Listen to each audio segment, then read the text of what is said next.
안녕하십니까. 공병호의 3분 외신입니다. 오늘은 지난 몇 년간 100개가 넘는 위구르족의 공동묘지를 없앤 중국 정부에 대한 CNN 뉴스 기사를 소개해드리도록 하겠습니다. 중국 정부가 중국 내 존재하는 이슬람교와 소수 무슬림들을 통제하기 위한 수단으로 위구르족의 공동묘지를 파헤친 것으로 드러났습니다. 지난 몇 달 동안 캐나다, 미국 그리고 호주의 위성사진 전문가들이 수백 장의 위성사진을 분석한 결과 신장 지구에 있는 100개가 넘는 위구르족의 공동묘지가 파손되어 사라져버린 것이 밝혀졌습니다. CNN은 이에 대한 중국 정부의 입장 표명을 요구하자 중국 정부는 이런 사실을 부인하지 않으면서도 중국 외교부 대변인은 중국 정부는 신장 지구에 있는 모든 소수민족들이 자신의 종교와 믿음에 따라 매장 장소와 매장 방법을 결정할 자유를 존중하고 보장한다는 형식적인 답변을 내놓았습니다. 그러나 중국 정부가 위구르족을 한족처럼 바꾸려고 한다는 문서가 잇따라 나오면서 중국의 인권 문제는 온 세계가 자세히 들여다봐야 할 문제가 되었습니다. 미국 국무부도 200만에 달하는 무슬림들이 2017년부터 강제 수용당하고 있다고 밝힌 바 있습니다. 중국 정부는 인권 탄압의 혐의를 극구 부인하며 이것은 강제 수용소가 아니라 테러리즘으로 갈 수 있는 극단적 종교적 믿음을 뿌리 뽑고자 고안된 자발적인 지급 훈련소라고 변명했습니다. 그러나 삼엄한 감시 속에서 눈이 가려지고 발목에 족쇄가 채워진 채 열차에서 내려 수용소로 들어가는 위구르족의 영상이 이미 언론에 공개된 상태에서 자발적인 지급 훈련소라는 중국의 발언은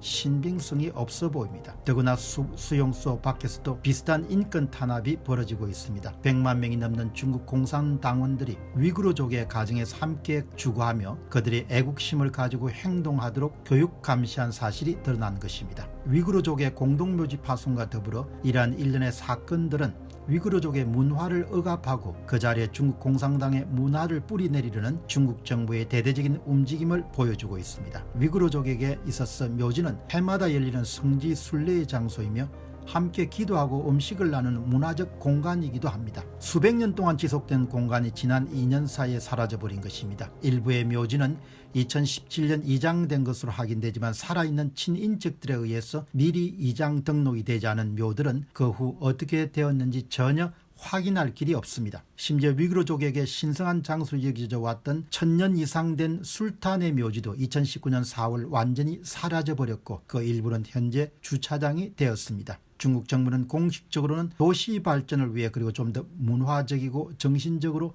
진보된 묘지를 계획하기 위해 이런 일들이 불가피했다고 주장합니다. 그러나 이것은 누가 보아도 문화 종교적 말살이란 비난을 피하기는 어려울 것입니다. 중국 공산당의 진면목을 드러낸 한 가지 사례에 불과합니다. 우리가 중국을 대할 때 항상 경계심을 게을리하지 않아야 할 이유는 중국은 결코 변할 수가 없다는 점입니다. 중국의 전체주의 체제가 존속되는 한 이 같은 만행은 앞으로도 계속될 것으로 봅니다. 감사합니다.